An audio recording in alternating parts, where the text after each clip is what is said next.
السلام علیکم ورحمۃ اللہ وبرکاتہ۔ یوٹیوب کے اوپر ویڈیو اپلوڈ کرتے وقت کچھ لوگ بہت غلطی کرتے ہیں۔ اگر آپ کی ویڈیو کے اندر یعنی کہ عام نارمل ویڈیو ہے، بچوں کے لیے نہیں ہے اور ایسی بھی نہیں ہے جو کسی ایسے مضمون پر مشتمل ہو جو بڑی عمر کے افراد کے لیے ویڈیو ہوتی ہے، تو اس کے لیے آپ حضرات کو میں ایک بات بتاتا ہوں، آپ اس کو مد نظر رکھیے گا کہ آپ نے جب ویڈیو اپلوڈ کرنی ہے یوٹیوب کے اندر، مثال کے طور پر یہ ایک ویڈیو ہے، میں اس کو سلیکٹ کرتا ہوں۔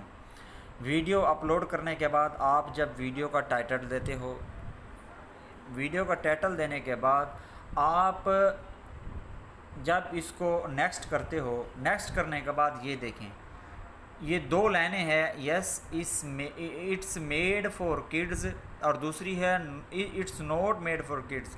تو آپ نے اس کے اوپر جو ہے وہ یہ اس کو کلک کرنا ہے، اس کو مارک کرنے کے بعد پھر آپ نے ویڈیو جو ہے اپلوڈ کر دینی ہے، ٹھیک ہے۔ کوئی بعض حضرات جو ہے یہ اس کو میڈ فار کڈز کر دیتے ہیں، جس کی وجہ سے جو ہے وہ بچوں کی کیٹیگری میں ویڈیو چلی جاتی ہے، آپ کی نارمل یوٹیوب کے اندر ویڈیو نہیں آتی۔ تو اس غلطی کو جو ہے اپنی درست کریں اور مد نظر رکھیں۔ السلام علیکم ورحمۃ اللہ وبرکاتہ۔